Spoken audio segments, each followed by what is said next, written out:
Please read through the instructions in the manual or watch this video in its entirety before attempting installation, and be sure to pause the video when necessary. Use at least 2 people when lifting or moving the range to help prevent damage or injury. Dual fuel gas range installation and service must be performed by an authorized licensed installer, service agency, or the gas supplier. For your safety, never handle, perform, service, or attempt to install any gas connections or gas lines yourself. Make sure the installer understands that the installation requires both gas and electrical connections before beginning the installation. Don't forget to remove all packaging materials that came with your dual fuel range. The following tools are required. First, connect the range to the gas supply line. The gas range cooktop ships with the nozzle set up for natural gas, but it can be converted to LP gas if needed. The LP conversion kit, including the required parts and instructions, can be found attached to the back of the oven. The dual fuel range is equipped with both a gas cooktop, an electric oven, and the pressure regulator on the back of the range sits at a 45-degree angle. You may require additional clearance behind the range to accommodate both a 240-volt electrical outlet and a gas supply line to the angled pressure regulator. Once the range is connected to gas, connect the power cord. Check the 240-volt outlet in your kitchen to determine whether you need to purchase a 3-wire or 4-wire power cord for the range.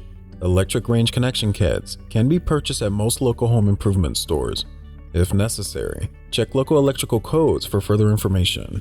If you are renovating or building a new home, have the range electrical outlet installed 6 inches from the floor and 6 inches from the right side cabinet. Pull the range far enough out of the cavity so the range back is accessible and you have enough room to install the power cord. Turn off the power connecting to the oven range outlet. Power cord connection instructions can also be found on the back of the range.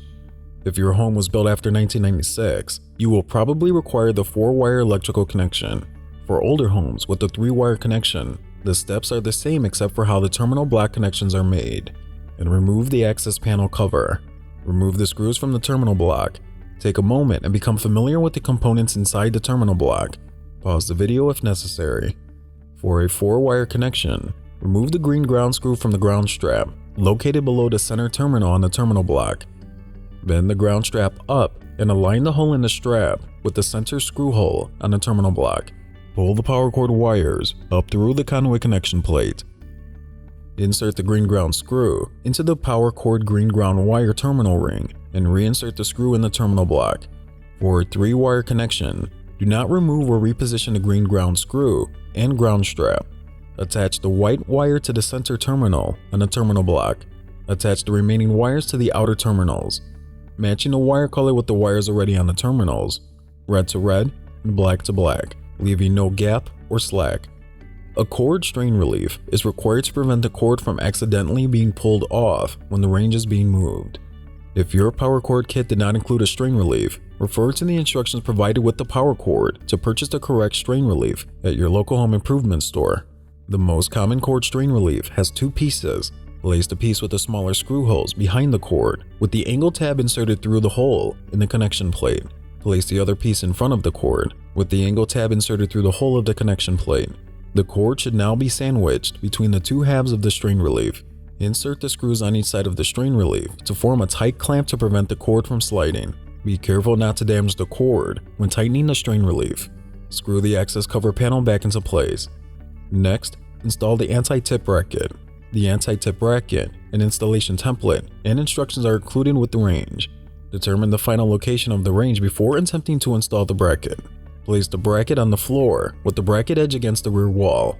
If the range does not reach the rear wall, align the back edge of the bracket with the rear panel of the range in its final location.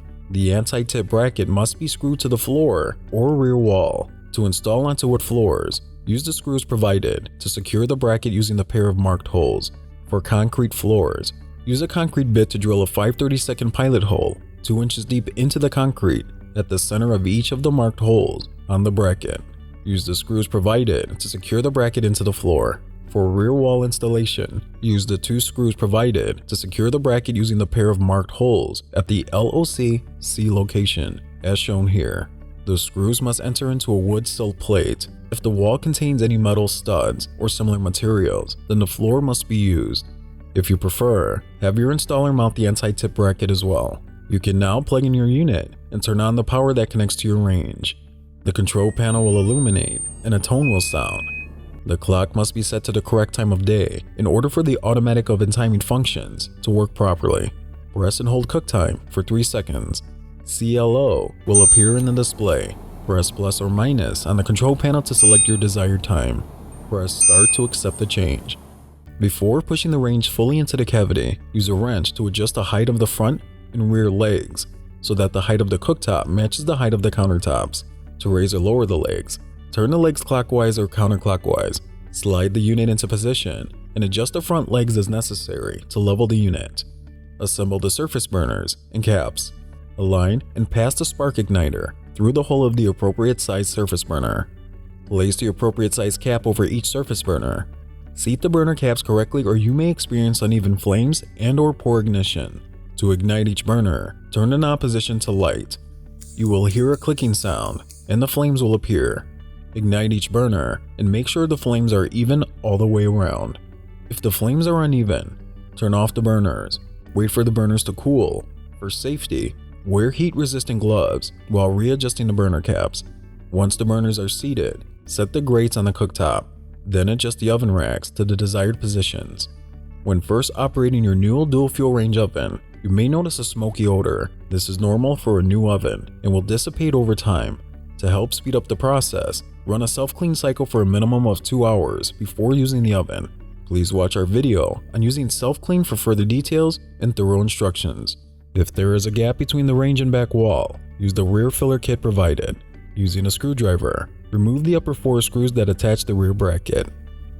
Loosen the 2 screws on the side of the bracket. Place the filler on the rear bracket as shown. Tighten the outer screws and insert the screws that was previously removed at each end of the filler. With 2 screws left over, set them aside with the instructions for future use. You are now ready to use your new dual fuel range oven.